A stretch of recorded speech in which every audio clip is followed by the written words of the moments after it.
కాపు సామాజిక వర్గం వాళ్ళు మావాడు మమ్మల్ని సరిగ్గా పట్టించుకోవట్లేదు అనుకుంటున్నా, లేకపోతే జన సైనికులు మాకు తగిన న్యాయం జరగట్లేదు కూటమిలో అని ఫీల్ అవుతున్నా, అదే సందర్భంలో తటస్థులు పవన్ అభిమానించేటటువంటి వాళ్ళు పవన్ సరిగ్గా ప్రవర్తించట్లేదు అనుకుందాం అనుకున్నా, వీలు లేనటువంటి ఒక సిస్టమేటిక్ రూట్లోకి పవన్ కళ్యాణ్ ఇప్పుడు ఓ రకంగా చెప్పాలంటే తనని తాను మెరుగుపరుచుకున్నారు.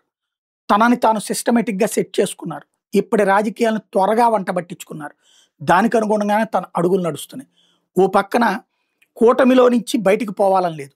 అట్ ద సేమ్ టైమ్ కూటమిలో మన వాళ్ళకి జరిగేటటువంటి అన్యాయమే కాదు, ప్రజలకి జరిగే అన్యాయాన్ని ప్రస్తావించడం కోసం క్యాబినెట్‌నే వేదికగా ఎంచుకున్నారు.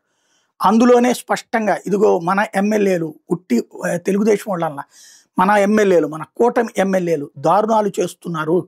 అలాంటి వాళ్ళని కంట్రోల్ చేయాలి. గట్టిగా చెప్పండి. కార్యకర్తలను పట్టించుకోమని చెప్పండి. నాయకులు పట్టించుకోమని చెప్పండి. బాధ్యతగా వ్యవహరించమని చెప్పండి. తప్పుడు పనులు చేయొద్దని చెప్పండి. ప్రజల ఆస్తుల జోలికి పోవద్దని చెప్పండి. దందాలు చేయొద్దని చెప్పండి. అంటే కూటమిలోనే ఉంటూనే తప్పుని ఎత్తి చూపెట్టినటువంటి వ్యక్తిగా తటస్థులకి హీరో అయ్యాడు.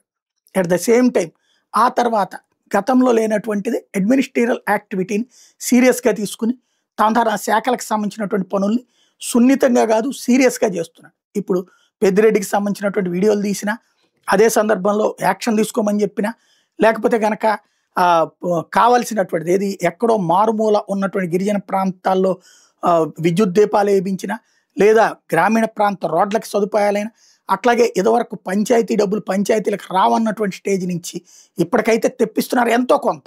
పూర్తి స్థాయి అయితే ఇంకా తెప్పించలేకపోతున్నారు. కానీ గట్టిగా అడిగి తెప్పిస్తున్నారు. ఉపాధి హామీని స్ట్రీమ్‌లైన్ చేయడం ఇవన్నీ చేసుకొచ్చారు. ఓ రకంగా చెప్పాలంటే వ్యవస్థలో తనకి ఎదురు సమస్యలు బోలెడున్నాయి. వాటిని జాగ్రత్తగా నీట్‌గా పరిష్కరించుకుంటూ ముందుకెళ్తున్నారు. ఇదే పవన్ కళ్యాణ్ తన లాంగ్ స్టాండింగ్ పొలిటికల్ కెరీర్‌కి బిల్డప్ చేసుకుంటున్నటువంటిది అన్నది గ్రహించాల్సి ఉంది.